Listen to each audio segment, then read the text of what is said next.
a client asks you for something that you knew inside is a little bit unreasonable, or they're like pushing beyond the scope that you guys agreed upon. But as you always do, you just kind of smile and say, yeah, okay, yeah, you know what, we can do that. Okay. So if that is a familiar scenario, then this video is for you because you know how it happens afterwards, right? Like you keep telling yourself, oh, I'm just, protecting the relationship. It's better to over deliver than to actually disappoint the client. But there's that part of you inside that just knew that really it was just more comfortable to just say yes and agree than it was to actively push back. Okay. And this is essentially what is defined as scope creep. And for me, it's one of the hidden six costs that I cumulatively call the compensation tax. Okay. And for all the compensation tax, including the scope creep, like this is not a line item that you're going to see on your P&L. I define it as the overlooked compounding profit and time leaks that occur when founders habitually compensate for team dysfunction. And in this instance, it's client dysfunction. All right. So here's really the kind of uncomfortable part to break this video down. If you think of like the a-hole bosses, okay, they generally and ironically don't really pay scope creep. They generally hold the line, oftentimes at the expense of a relationship. They're generally impulsive, they're generally mean, but they do hold that line. Okay, they don't pay the scope creep, they do something else. Scope creep as a compensation tax is generally paid by the people first people, right? The nice guy or the nice girl founder or leader. And if you think about it, those people generally care quite a bit about client relationships. They generally hold themselves to a very high standard of service. And on some level, they'd rather absorb the cost of that interaction and the uncomfortableness of it than actually have the explicit, outwardly uncomfortable conversation. These qualities all have the raw ingredients of good leadership, but when they get distorted, they turn into scope creep almost unknowingly. And this happens if you don't really know what to look for. Like it kind of flies under the radar. Okay. So if this resonates with you, the rest of this video is going to break down exactly how to spot it, what to do about it. So here we go. Moving on to the last profit leak, which is scope creep. Okay. And this is one of those like how you do one thing is how you do everything situation. So like if you don't address your underperformers, you are likely going to have boundary violations when it comes to clients, because firstly, the dynamic and the leverage of the dynamic is different.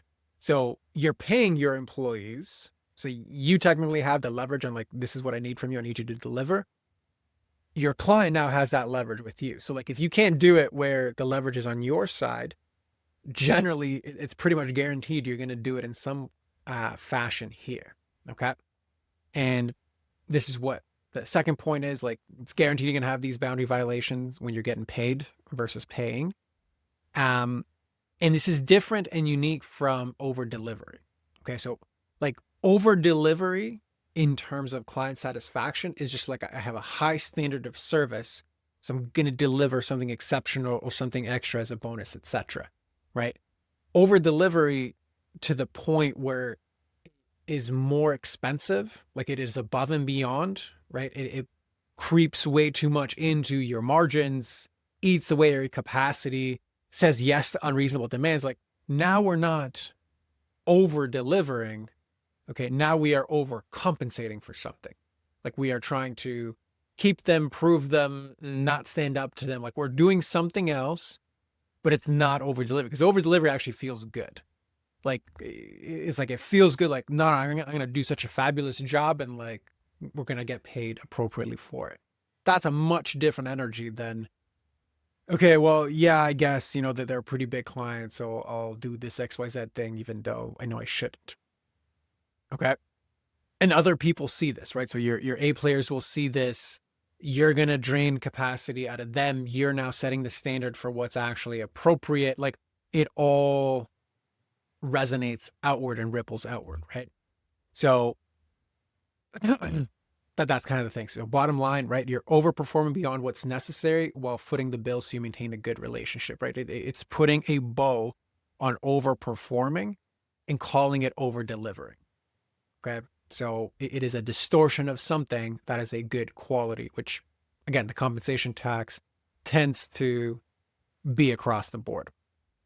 All right. So just to kind of bring this back to the visual from the beginning, right? All those 3 profit leaks that we mentioned, even though I use this example in the payroll, like the double payroll, ultimately that gap between what you pay for your people versus what you actually get out of it is what creates the compensation tax. Okay. And the scope creep basically pushes this down because it steals capacity out of the team that you have. So it basically makes this gap even larger, which is how it falls into this whole thing. That clip just broke down the scope creep cost out of the 6 patterns that comprise the compensation tax. So if anything in this video resonated with you, there's a good chance that the other 5 are going to resonate with you as well. So take a look at the full 38-minute breakdown in the link below this video. Otherwise, subscribe and like for more content that dives into how to optimize your leadership and your humanness as a founder and CEO.